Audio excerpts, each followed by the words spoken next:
사도행전 26장 1절에서 23절까지 말씀입니다. 사도행전 26장 1절에서 23절까지 말씀을 함께 읽겠습니다. 아그리빠가 바울에게 이르되 너를 위하여 하나이다. 내가 처음부터 내 민족과 더불어 예루살렘에서 젊었을 때 생활한 상황을 유대인이 다 아는 바라. 일찍부터 나를 알았으니 그들이 증언하려 하면 내가 우리 종교의 가장 엄한 팔을 따라 바리새인의 생활을 하였다고 할 것이라. 이제도 여기 서서 신문 받는 것은 하나님이 우리 조상에게 약속하신 것을 바라는 까닭이니 이 약속은 우리 12지파가 밤낮으로 간절히 하나님을 받들어 섬김으로 얻기를 바라는 바인데, 아그리빠 왕이여, 이 소망으로 말미암아 내가 유대인들에게 고소를 당하는 것임이니이다. 당신들은 하나님이 죽은 사람을 살리심을 어찌하여 못 믿을 것으로 여기나이까? 나도 나사렛 예수의 이름을 대적하여 많은 일을 행하여야 될 줄 스스로 생각하고 예루살렘에서 이런 일을 행하여 대제사장들에게서 고난을 받아가지고 많은 성도를 옥에 가두며 또 죽일 때에 내가 찬성 투표를 하였고 또 모든 회당에서 여러 번 형벌하여 가며 나를 박해하느냐? 가시채를 뒷발질 하기가 내게 고생이니라. 내가 대답하되 주님 누구시니까? 주께서 이르시되 나는 내가 박해하는 예수라. 일어나 너의 발로 서라. 내가 내게 나타난 것은 곧 내가 나를 본 일과 장차 내가 내게 나타날 일에 너로 종과 증인을 삼으려 함이니, 이스라엘과 이방인들에게서 내가 너를 구원하여 그들에게로 돌아와서 회개에 합당한 일을 하라 전함으로 유대인들이 성전에서 나를 잡아 죽이고자 하였으나 하나님의 도우심을 받아 내가 오늘까지 서서 높고 낮은 사람 앞에서 증언하는 것은 선지자들과 모세가 반드시 되리라고 말한 것밖에 없으니, 곧 그리스도가 고난을 받으실 것과 죽은 자 가운데서 먼저 다시 살아나사 이스라엘과 이방인들에게 빛을 전하시리라 함이니이다 하니라. 아멘. 할렐루야.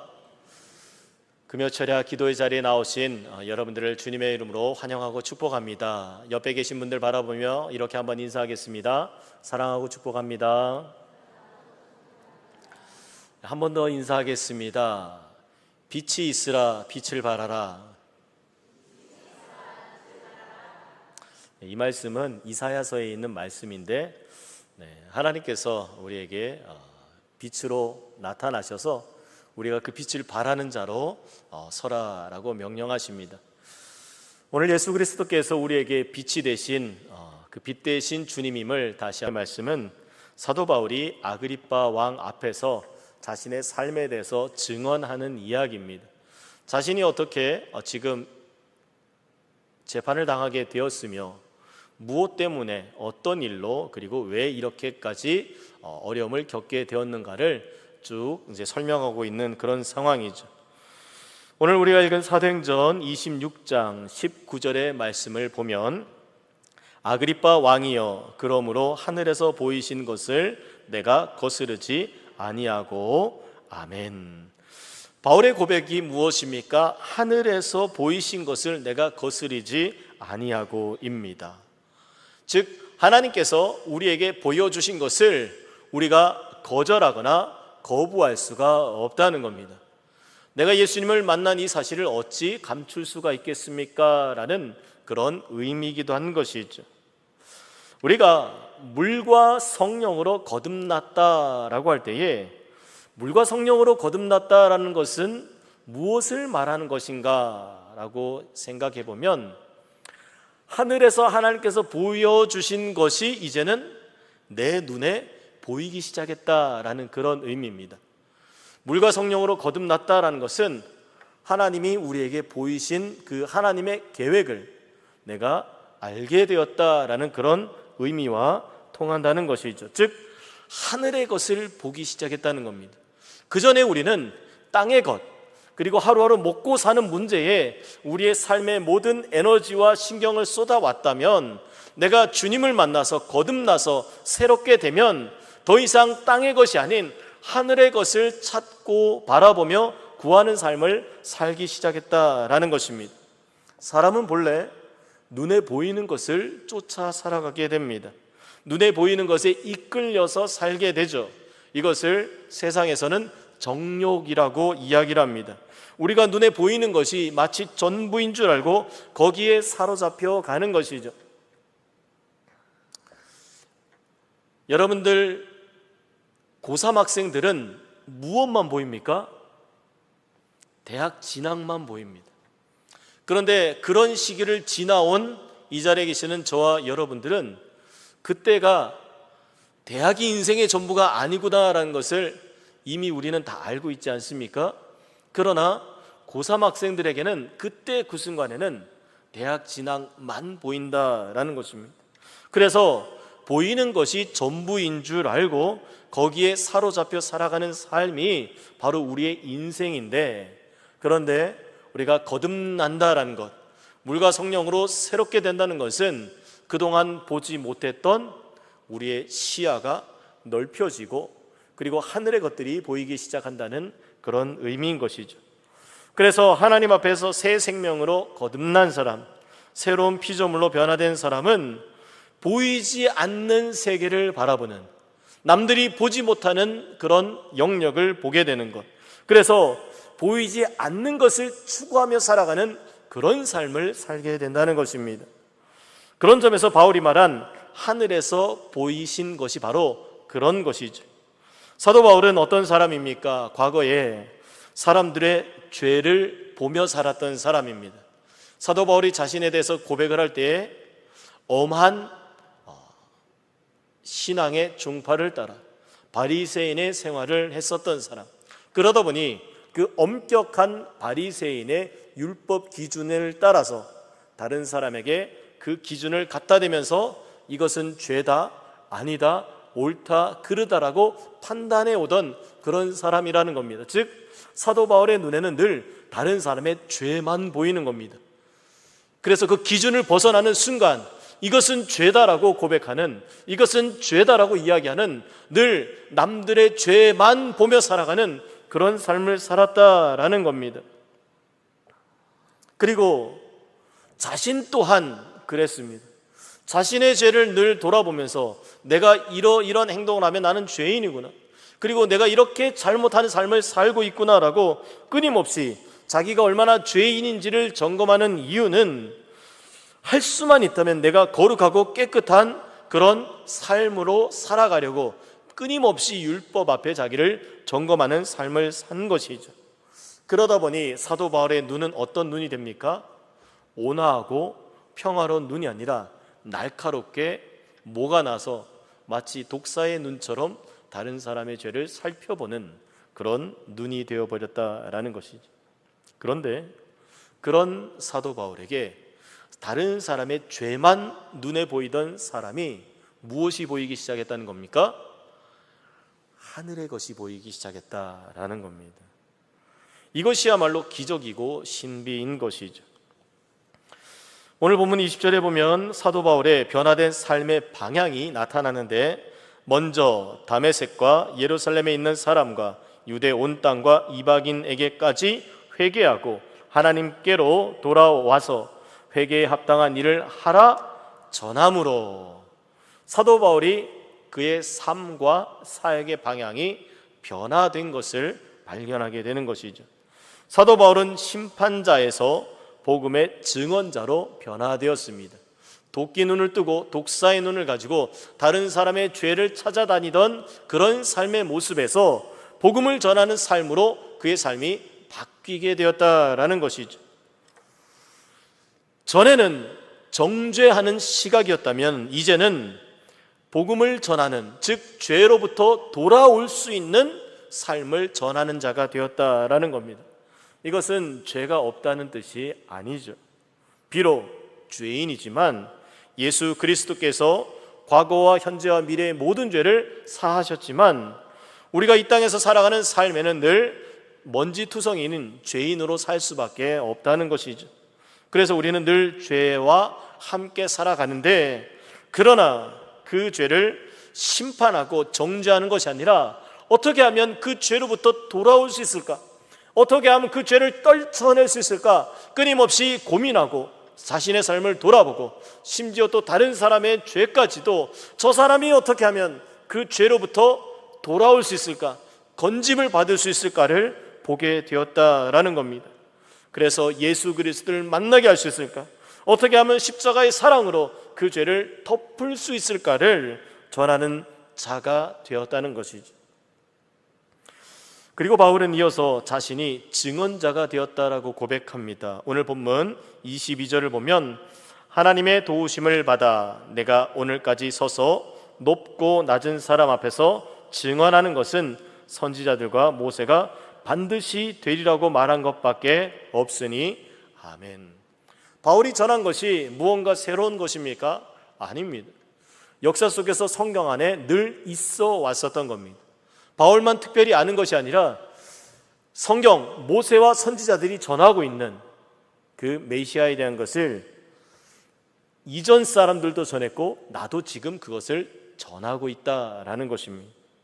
선지자들과 모세가 반드시 되리라고 말한 것, 이것은 구약 성경에 기록된 내용을 나는 그대로 전하고 있다라고 고백하고 있는 것이죠.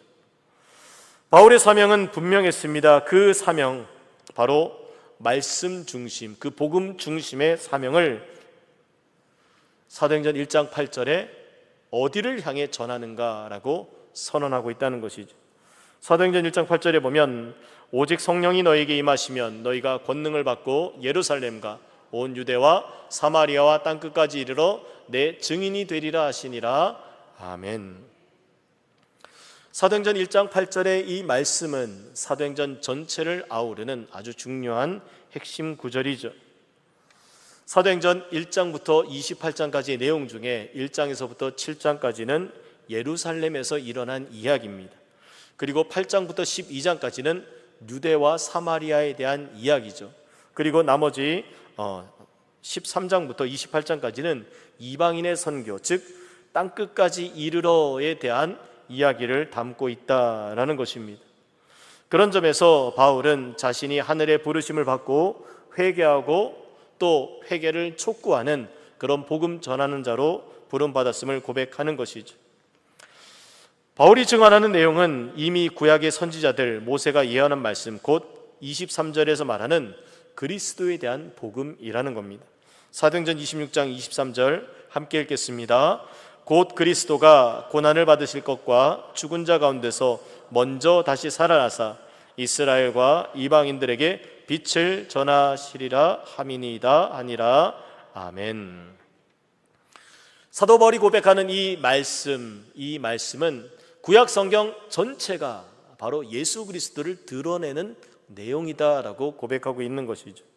구약의 율법서든 역사서든 지혜서든 모든 말씀이 그리스도를 바라보고 있으며 그리스도를 표현하고 있으며 그리스도를 지향하고 있다라는 것입니다. 그리고 예수 그리스도를 통해서만 이해될 수 있는 진리라는 것이죠. 그러기에 구약의 복음이 담겨져 있다는 겁니다. 율법의 말씀뿐만 아니라 그 율법 깊은 곳에 예수 그리스도께서 존재하고 있었다라는 것이죠. 이스라엘의 모든 역사와 기록 속에 예수 그리스도가 이미 있다라고 고백하고 있는 것입니다. 그리고 그 예수 그리스도는 구약 성경에서 예언한 것처럼 고난을 받으시는 분, 죽은 자 가운데서 먼저 부활하신 분, 이스라엘과 이방인 모두에게 빛을 비추시는 구세주이시다라고 고백하며 바울은 나는 바로 그분을 전하는 사명을 받은 자이며 내가 그분을 전하는 이 일 때문에 지금 재판을 받게 되었다라고 고백하고 있는 것이죠. 이것이 바로 사도 바울의 사명인데, 그런 점에서 우리는 우리의 사명을 한번 살펴보았으면 좋겠습니다. 먼저 일반적으로 우리가 가지고 있는 사명에는 세 가지의 특징이 있는데, 첫 번째는 사명은 일반적인 그런 사명이다라는 겁니다. 사명에는 일반성이 있는데 사명에는 시대와 공동체에 따라 일관된 일반성이 존재한다는 것입니다. 그럴 때의 일반성이라는 것은 특정한 시대와 공동체 안에서 널리 통용되는 사명의 특징을 말하는 겁니다. 즉 무언가 대단하고 특별한 그 사람 혼자만의 사명이 아니라 모두가 감당할 수 있는 그런 사명이라는 것이죠. 사도행전 1장 8절의 말씀은 당시 사람들에게 주어진 사명의 일반성을 보여줍니다. 오순절 마가의 다락방에서 시작된 이 복음의 역사가 이스라엘 민족으로부터 시작해서 가까운 유대와 또 사마리아와 또 땅끝까지 이르러 모든 사람들에게 전하여지게 될 것이다 라는 것이죠. 이처럼 예루살렘과 온 유대와 사마리아 땅끝까지라는 이 표현은 당시 사람들에게 복음의 사명이 지리적, 문화적 범위를 넘어서는 모든 사람에게 일반적으로 전해지는 그런 복음이었다라는 겁니다. 그럴 때에 사명은 이렇게 대부분의 많은 사람들이 받아들일 만한 일반적인 경우가 많습니다. 그리고 이 사명에는 일반성만 있는 것이 아니라 보편성이 있는데, 보편성이라는 것은 시공간을 초월해서 모든 사람에게 적용되는 가치와 진리와 원칙을 말합니다. 오늘 우리에게 예루살렘과 온 유대와 사마리아와 땅끝이라는 말씀은 단순히 지리적 구분이 아니라 하나님께서 각자에게 주신 사명의 영역을 말합니다. 그럴 때에 사도 바울의 시대에는 예루살렘과 유대와 사마리아 땅끝이라는 지리적 관점을 가졌다라면, 오늘 이 시대를 살아가는 저와 여러분들에게 우리의 각자의 예루살렘과 유대와 사마리아 땅끝이 있다는 것입니다. 그 각자의 땅끝은 다 다릅니다. 그러나 우리 개인에게 주시는 우리의 땅끝이 모두에게 있다라는 것이죠. 그런 점에서 오늘 이 시대를 살아가는 우리에게 예루살렘은 어디가, 또 온 유대와 사마리아 그리고 땅끝은 우리에게 어디를 의미할까요? 우리 각자에게 주어진 예루살렘, 유대, 사마리아 땅끝 다 다를 겁니다. 그렇지만 분명히 하나님께서는 우리가 이 땅을 살면서 그냥 저냥 그렇게 살다가 하나님 품으로 오기를 원하시는 것이 아니라 분명한 삶의 이유와 의미와 목적이 있다는 겁니다. 우리를 그 삶의 자리에, 그곳에 보내신 이유는 그곳에서 예수 그리스도의 복음을 전한 자로 살게 하기 위함이라는 겁니다. 우리에게 주어진 각자의 은사와 재능과 달란트가 다 다릅니다. 그러기에 우리의 땅끝도 다를 수밖에 없는 것이죠. 그래서 우리 각자가 우리의 땅끝을 세워가기 시작하면 그것이 이루어질 때에 우리 모두는 온 열방을 하나님께 올려드리는 그런 놀라운 사명을 이룬다라는 것이죠. 그런 점에서 우리의 삶에는 분명한 이유와 목적이 있습니다. 먼저 우리의 삶에 분명한 의미, 이유, 목적. 연세가 많으신 분은 연세가 많으신 대로 삶의 이유와 목적과 사명이 있고, 젊은 분들은 젊은 분대로 하나님께서 주시는 우리의 삶의 이유와 목적과 의미가 분명히 있다는 것이죠. 하나님께서 우리를 그저 단순히 생존하게 하기 위해서 이 땅에 보내신 것이 아니라 하나님의 사명을 감당하게 하기 위해서 우리를 이 땅에 보내셨다는 것을 다시 한번 기억하시고, 우리 각자에게 주시는 우리의 땅끝, 우리의 예루살렘, 우리의 유다와 사마리아가 어딘지를 늘 다시 한번 기억하고 되돌아보는 그런 저와 여러분들 되시기를 축복합니다. 어떤 분들에게는 예배의 자리를 지키는 그 자체가 예루살렘이고 땅끝일 수 있습니다. 어떤 분에게는 예배에 오는 분들을 반갑게 맞이하는 것이 땅끝이고 예루살렘일 수 있습니다. 어떤 분에게는 새로 교회에 오시는 분들을 섬기는 것이, 어떤 분에게는 다음 세대를 세우고 그들을 섬기는 것이, 어떤 분들에게는 예배의 찬양을 돕고 예배를 섬기는 것이, 어떤 분들에게는 또 식당에서 봉사하고, 또 어떤 분들에게는 차량 운행으로 주차 안내로, 이렇게 각자 하나님께서 우리에게 주신 사명의 자리가 있다는 것입니다. 그 사명의 자리를 온전히 감당할 때에 하나님께서 우리 교회를 놀랍도록 이끌어주고 세워주실 줄 믿습니다. 어떤 사람에게 예루살렘은 가정일 수도 있고 직장이나 사회적 위치일 수도 있겠죠. 어떤 사명이든 시대와 공간을 초월하여 누구에게든지 적용되는 바로 이 보편성이 있음을 기억하시고 그 귀한 사명을 온전히 감당하는 저와 여러분 되시기를 축복합니다. 그리고 세 번째, 사명은 개별성이 있습니다. 사명은 단순히 일반적이고 보편적인 진리에만 머무르지 않고 하나님께서 인격적인 관계 속에서 각 사람에게 맞는 개별적 사명을 주십니다. 바울의 경우 이렇게 고백을 하죠. 다메섹과 예루살렘에 있는 사람과 유대 온 땅과 이방인에게까지 회개하라.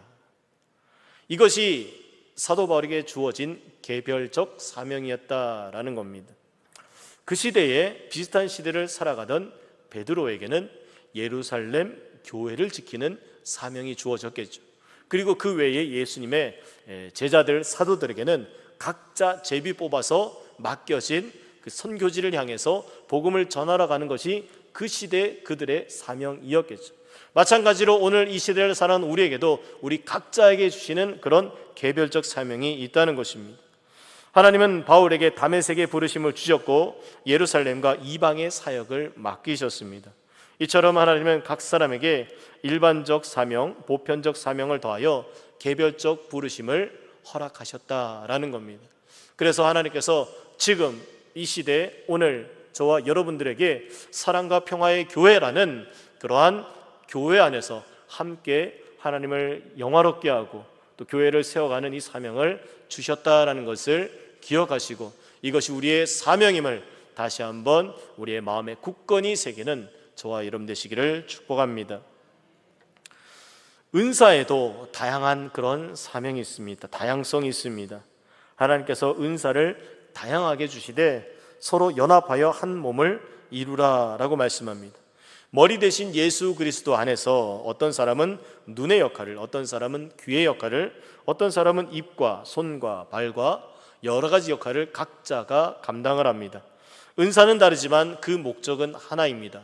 그 목적이 무엇입니까? 하나님을 영화롭게 하는 것이 바로 우리에게 주어진 은사의 목적인 것이죠. 우리는 이걸 통해서 각자의 자리에서 우리가 무엇을 해야 할지를 분명히 보여주시는 것입니다. 그런 점에서 사명을 찾는 것은 매우 중요합니다. 단순히 교회를 다니고 예수를 믿는 데서 멈추는 것이 아니라 하나님께서 나에게 주신 직분과 사명이 무엇인지를 분명히 알아야 하고 그리고 그 사명이 무엇에 우선하는지 그리고 그 사명을 이루기 위해서 우리는 어떻게 살아야 하는지 무엇을 위해서 나의 시간을 쓰고 무엇을 위해서 나의 열정과 또 물질을 쓸 것인지를 우리는 끊임없이 고백해야 하는 것이죠. 즉 시간의 우선순위, 물질의 우선순위, 삶의 우선순위를 정하는 기준이 된다는 것이죠. 그런 점에서 우리는 세상의 흐름에 따라 그저 살아가는 존재가 아닙니다. 분명히 하나님의 부르신 목적이 있고 그 목적대로 우리를 이끌어 가신다는 것이죠. 그래서 하나님께서 나에게 허락하신 그 사명 그리고 존재의 목적을 기억하고 그것을 붙들고 살아가는 것이 너무나 중요한 것이죠. 지금 바울은 그런 점에서 이 아그리빠 왕 앞에서 복음이 무엇인가라는 질문 앞에 서 있습니다. 그동안의 사도 바울은 복음을 전하는 그런 사명을 감당했으나 이제 사도 바울은 한편으로는 여러 지역을 다닐 수 있는 상황은 아니었지만 이제 그 한 자리에 머물면서 너무나 중요한 복음이 무엇인가를 선언하고 선포하는 그런 자리에 서 있죠. 단순히 복음을 전하는 것에 그치는 것이 아니라 그 복음에 대한 자신의 사명, 이것이 왜 주어졌는지 그리고 그것에 대한 목적이 무엇인지까지도 밝히고 있다는 겁니다. 단순히 나가서 예수 믿으세요가 아니라 내가 예수를 어떻게 만났는지 그리고 내가 어떤 삶을 살아왔는지 그리고 그 삶에서 전에는 나에게 어떤 의미가 있었으나 이제는 예수를 만난 이후에 내 삶에 어떤 의미가 있어 왔는지 조금 더 쉽게 말하면 단순히 예수 믿으세요가 아니라 지금 사도 바울은 아그리빠 왕 앞에서 자신의 온 삶에 대한 간증을 하고 있다는 겁니다. 사도 바울이 살아가는 삶의 자리에서 분명한 하나님의 목적과 부르심 앞에 사명을 향해 나아가고 있다라는 고백을 자칫 잘못하면 죽을 수도 있는 그런 위험한 재판의 자리에서 고백하고 있다는 것이죠. 바울은 이것을 증언한다라고 고백합니다. 다시 말하면 바울은 전에는 이방을 다니면서 복음을 전했다면 이제는 정치 지도자들 앞에서 복음에 대해서 분명하게 선포하고 있는 그런 시간을 보내고 있다는 겁니다. 바울이 증언한다라고 고백하는데 무엇을 증언합니까? 그리스도를 증언합니다. 사실 지금 이 자리가 아그리파 왕 앞에서 재판을 받는 자리이기 때문에 나를 좀 살려주십시오, 나는 죄가 없습니다, 이런 얘기를 할 법도 한데 바울은 그런 자신을 변호하는 것이 아니라 내가 왜 여기 왔는지에 대한 그 부르심과 사명과 그리고 결국 그 사명의 끝에 예수 그리스도를 증언하는, 복음을 전하는 길까지 나아가고 있다는 것이죠. 그런 점에서 사도 바울은 그리스도를 전할 때에 그리스도는 고난을 받으사 죽은 자 가운데서 먼저 살아나서 이스라엘과 이방인들에게 빛을 전하는 분이시다라고 선포하고 있는 것이죠. 여기서 우리가 주목하는 것은 이방인들, 이스라엘에게 빛을 전하는 주체가 바울이 아니라는 겁니다. 나의 빛을 여러분들에게 알리겠습니다가 아닙니다. 이 빛이 있는데 예수 그리스도가 빛이십니다 라는 고백이죠. 바울은 단지 그리스도를 전하기만 하는 것입니다. 그런데 예수 그리스도를 전하는 과정 중에서 일어나는 일은 그리스도께서 친히 빛이 되셔서 빛을 비추시는 일이라는 겁니다. 즉 바울은 통로일 뿐 빛을 비추시는 분은 오직 예수 그리스도라는 것이죠. 우리가 복음을 전할 때에 우리가 할 일은 그저 전하는 것뿐입니다. 그러면 그 전하는 자리에 일하시는 분은 예수 그리스도께서 일하신다는 겁니다. 창세기 1장 3절에 보면 빛이 있으라 라는 말씀이 있습니다. 이 말씀은 창조 때에 공허와 혼돈 그리고 어둠이 가득한 곳에 하나님이 임재하셨다는 의미입니다. 요한복음 1장 5절에도 빛이 어둠에 빛이 돼 어둠이 깨닫지 못하더니 라고 기록되어 있습니다. 태초에 말씀이 계셨고 그 말씀 안에 생명이 있었으며 그 생명은 사람들에게 빛으로 비추어졌습니다. 그러므로 예수 그리스도께서 우리 가운데 오신 것은 창세기 1장 3절에 빛이 있으라 이때에 이미 시작된 일이고 그 말씀이 육신이 되어 우리 가운데 오신 사건이 예수님의 성육신 사건 2000년 전의 사건이고 그리고 그 예수님의 빛 되심이 오늘 이 자리에 저와 여러분들에게도 강렬하게 임재로 이루어진다는 것입니다. 예수님은 처음부터 계셨습니다. 2000년 전에도 오셨습니다. 그런데 문제는 사람들은 그분을 느끼지 못하고 경험하지 못했습니다. 하나님께서 눈으로 보고 손으로 만지고 귀로 듣고 인격적으로 교제할 수 있는 육신을 입으신 예수 그리스도를 우리 가운데 보내주셨습니다. 그러나 그 시대 사람들은 그 말씀, 생명의 말씀, 빛 되신 그 말씀을 영접하지 않았던 것이죠. 요한복음 1장에서 말하는 것처럼 말씀을 믿지 않아 영접하지 않았다라는 것입니다. 바로 이것이 불신의 모습이죠. 세상은 이렇게 예수 그리스도를 전하는 하나님의 의지와 관계없이 하나님을 믿지 않는 그런 불신의 모습이 많이 있습니다. 그런 점에서 우리는 성경에서 파수꾼의 사명을 기억해야 합니다. 파수꾼이 하는 역할은 밤에 자지 않고 적이 오는지 오지 않는지를 살피는 역할입니다. 그리고 살펴서 적이 왔을 때 외치는 사람이죠. 그럴 때에 파수꾼의 외침을 그 성 안에 있는 모든 사람이 다 듣는 것은 아닙니다.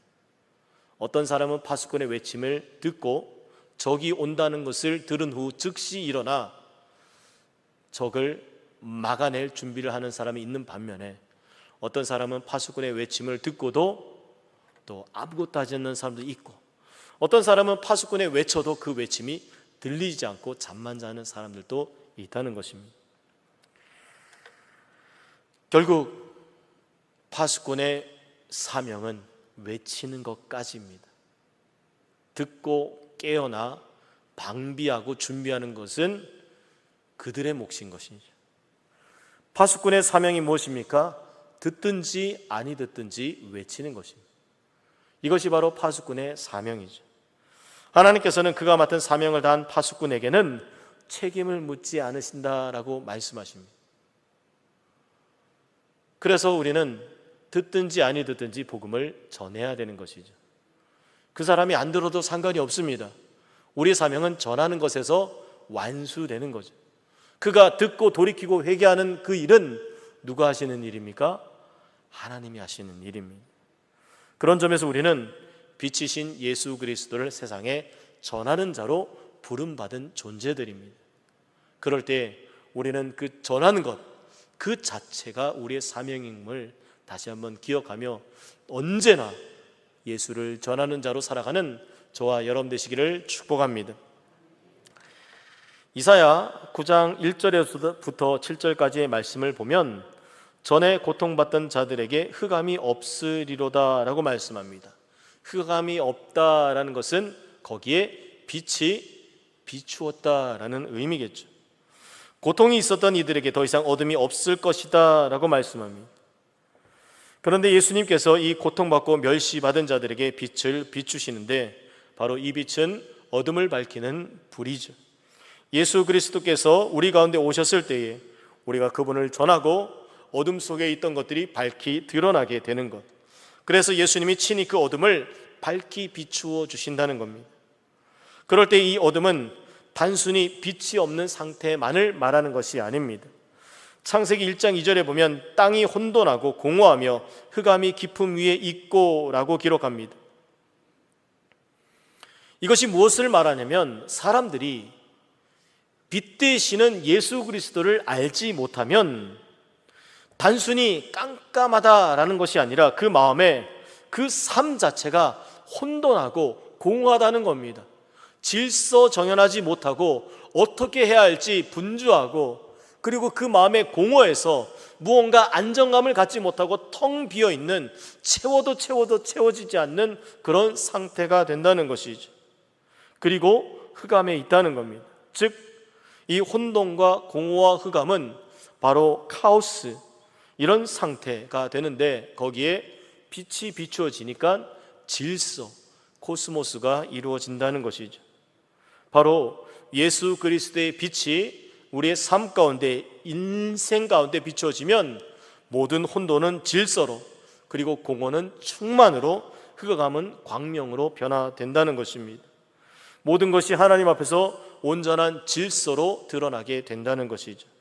그럴 때에 우리는 빛이 비춰질 때 올바르게 볼 수 있게 됩니다. 우리가 세상을 살아가면서 무엇이 옳은지 무엇이 잘못되었는지 우리가 어떻게 감히 판단하겠습니까? 바로 빛 대신 예수 그리스도가 비추어질 때에 그 빛을 근거하여 우리는 분별할 수 있고 분간할 수 있게 되는 것이죠. 그런 점에서 어둠을 비추는 빛으로 오셨다라는 이 말씀, 이것은 우리가 예수 그리스도를 증거하는 그 순간, 이전까지 혼돈과 공허와 어둠 가운데 있었던 그 영역이 밝게 비추어졌다라는 것을 의미합니다. 그래서 우리는 빛 가운데 드러내고 복음을 선포하는 역할을 감당해야 하는 것이죠. 제가 말씀을 전할 때 늘 제 마음속으로 끊임없이 다시 한번 되뇌이는 그런 마음이 있습니다. 뭐냐면 오늘 전하는 말씀처럼 듣든지 아니 듣든지 제가 할 일은 여러분들이 잘 듣고 그리고 메모하고 그리고 정리해서 제출하는 그런 숙제를 내드리는 게 아니라 여러분들이 듣든지 안 듣든지 저는 하나님께서 전하라고 하신 것을 전하는 겁니다. 그러면 그냥 그게 전부입니다. 그럼 제가 할 일을 다 하는 것이죠. 그리고 오늘 이 자리에 상당히 많은 우리 성도님들이 와서 앉아 계시지만 만약에 이 자리에 아무도 없어도 저는 말씀을 전합니다. 그 이유는 여러분들 귀에 들려드리는 것이 목적이 아니라 하나님이 창조하신 이 세상 가운데 하나님의 말씀이 선포되는 그 자체가 목적이기 때문입니다. 그런 점에서 얼마나 많이 모이든 그렇지 않든 그것이 저에게는 하나도 중요하지가 않습니다. 중요한 것은 하나님의 말씀이 오늘 이 시간 이 자리에서 이곳에 선포된다는 겁니다. 그래서 누가 듣습니까? 만약에 우리가 상상을 한번 해봅시다. 아무도 없는 그런 곳에 저 혼자 열심히 하나님의 말씀을 선포합니다. 누가 들을까요? 하늘이 듣습니다. 땅이 듣습니다. 공기가 듣습니다. 그리고 이 공간이 듣습니다. 그리고 그 하나님의 말씀이 하나님이 창조하신 이 피조세계 공간에서 새겨집니다. 저는 그것을 믿기 때문에 얼마나 많은 사람이 모이냐 모이지 않느냐가 그렇게 중요하지는 않습니다.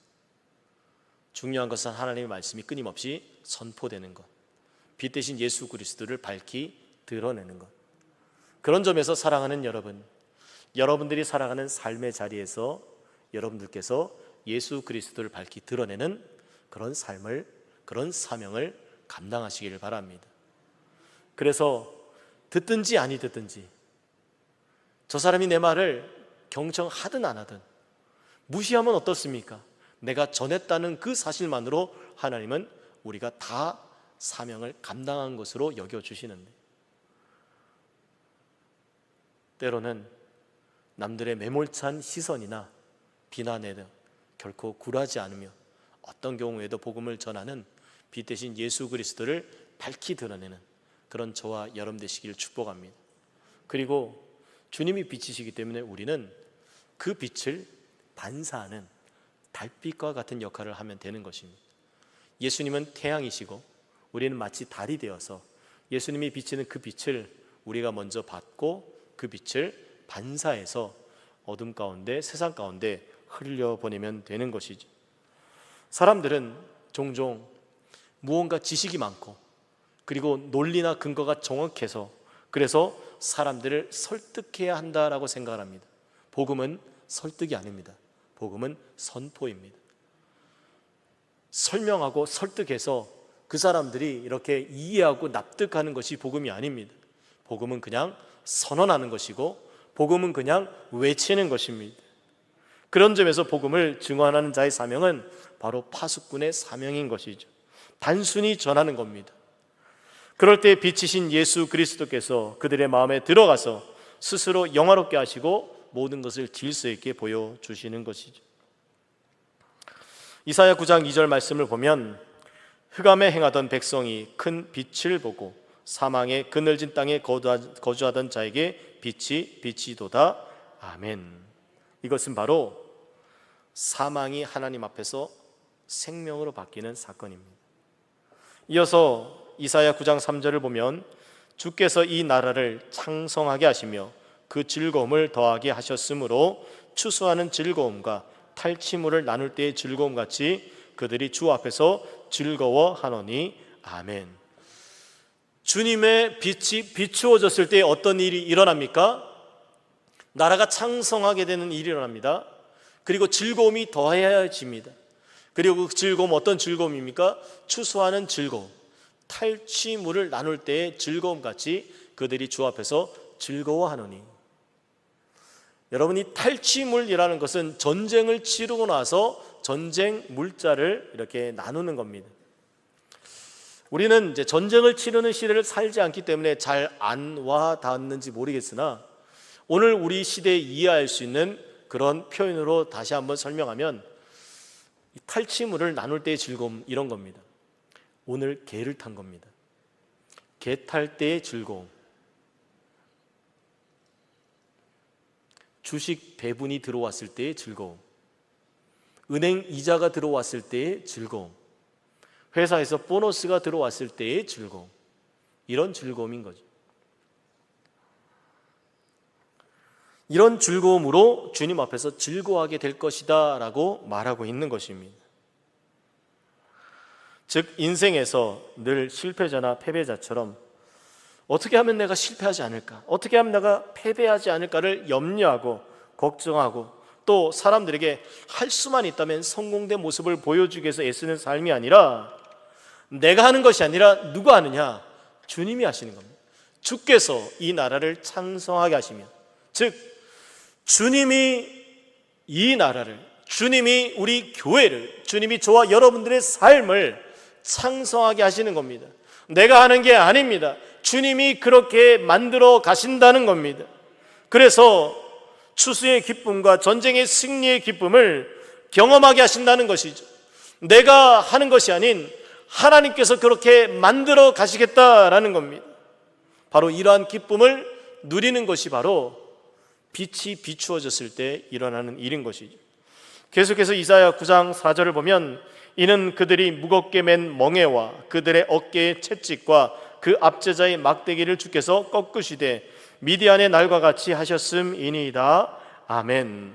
하나님께서 멍에와 채찍과 압제자의 막대기를 꺾어버리시는, 즉 하나님의 전능하신 능력을 경험하는 사건입니다.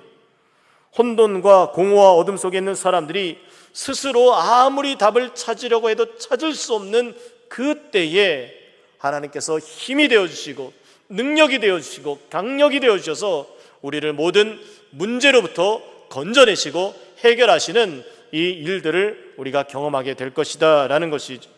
이어서 이사야 9장 5절에 어지러이 싸우는 군인들의 신과 피 묻은 겉옷이 불에 섭같이 살라지리니, 여기서 불에서 태워질 것을 의미합니다.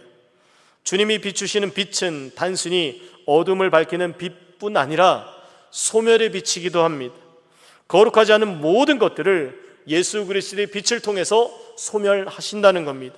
그들이 의지하던 군화, 갑옷, 마병, 그리고 그들이 신뢰하던 모든 무기와 세력들이 하나님의 불에 의해서 완전히 소멸되게 될 것이다 라는 것이죠.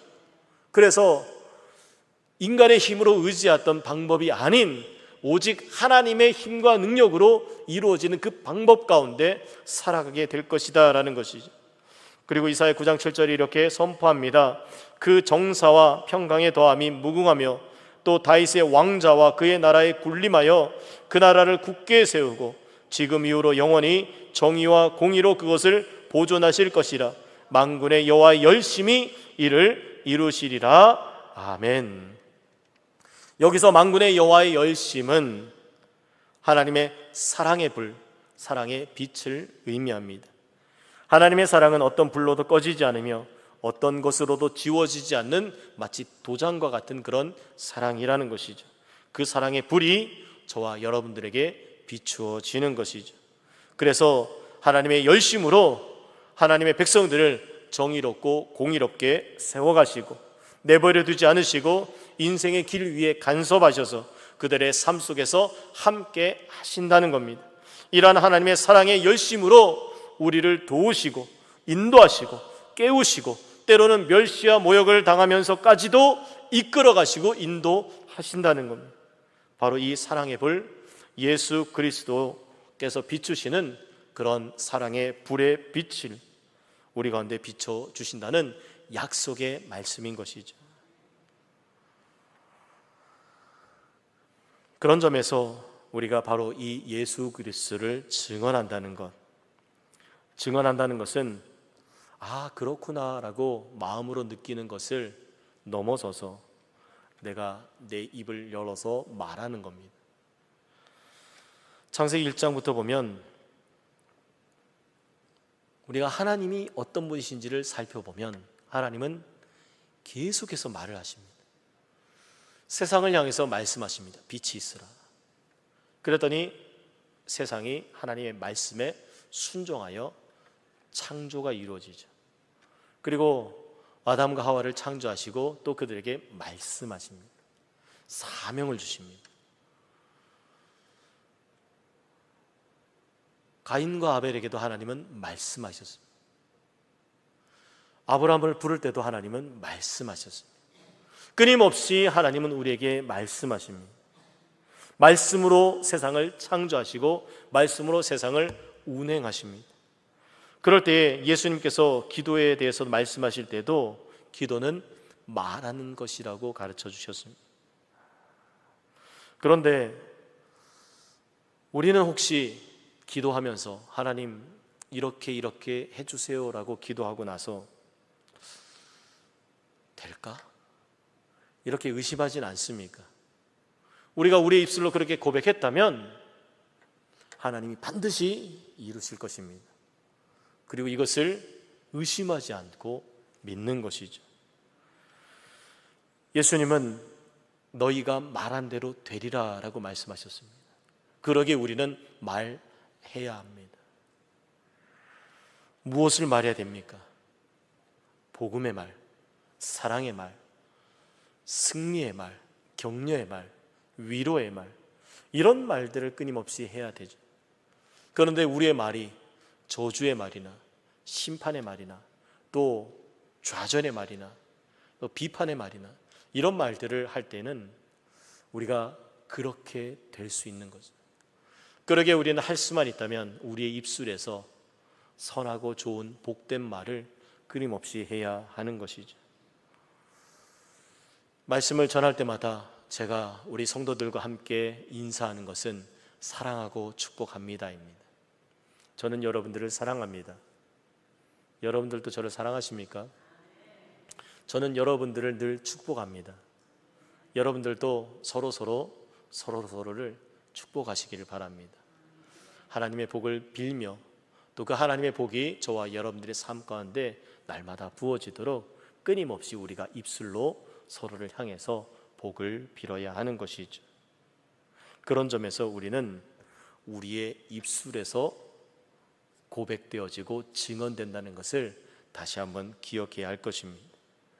하나님께서 빛을 전하라 라고 하실 때 그 빛을 전하는 그 능력은 어디서 시작되느냐? 우리의 입술에서 시작된다는 것입니다. 우리가 그 빛을 전하는 것, 무엇으로 전합니까? 우리 입술로 전하는 것입니다. 사도 바울의 고백이 바로 그것이죠. 하늘의 것을 보았고 말씀하시는 예수님을 보았고 말씀을 듣습니다. 그리고 나서 예수 그리스도를 전하게 된 것이죠. 말씀하시는 예수님을 만난 순간 하늘의 것이 보이기 시작합니다. 하늘의 것을 본 후에 전에는 이렇게 살았으나 그의 삶이 바뀌게 된 것이죠. 내가 왜 살아야 하는가? 내가 어떻게 살아야 하는가? 무엇을 위해 살아야 하는가가 분명히 보였고 그의 삶이 바뀌었다라는 것입니다. 오늘날 교회가 세상 가운데 감당해야 할 가장 중요한 역할 중에 하나는 삶의 의미를 성경 속에서 발견하는 것입니다. 이것이 바로 교회가 감당해야 하는 것이죠. 특별히 오늘 이 시대처럼 힘들고 어려운 삶의 순간들이 있을 때 그때에 우리는 끊임없이 사람들을 향해서 우리가 왜 살아야 하며 무엇 때문에 살아야 하는지 삶의 의미를 전해야 됩니다. 먼저는 우리의 사명을 발견하고 또 그리고 우리의 주변의 다른 이웃들을 향해서 그들이 왜 살아야 하는지, 왜 태어났는지, 그리고 어떤 의미가 있는지를 우리는 끊임없이 서로에게 알려주어야 하는 것이죠. 하나님은 바로 그런 점에서 우리가 복음을 전하는 삶을 살기를 원하십니다. 우리가 복음을 전할 때에 그곳에 예수 그리스도께서 빛으로 비추어 주시고 임재하셔서 우리의 삶을 밝게 비추어 주실 겁니다. 우리가 말하기 시작할 때, 우리가 복음을 전하기 시작할 때에 어둠 속에 있는 이들이 빛 가운데로 나오게 될 것이며 온전하게 될 것이며 정결하는 불로 깨끗하게 회복되실 것입니다. 하나님께서는 사랑의 불로 하나님의 열심으로 끝까지 우리를 사랑한다는 것을 우리가 깨닫게 될 것이기, 사랑하는 여러분, 우리 모두가 바울처럼 복음을 전하는 입술이 되시기를 주님의 이름으로 축복합니다. 그리고 우리 가운데 빛을 비추어 주시는 예수 그리스도, 우리가 복음을 전할 때마다 그리스도의 빛이 비추어진다는 놀라운 은혜를 경험하시기를 다시 한번 주님의 이름으로 축복합니다.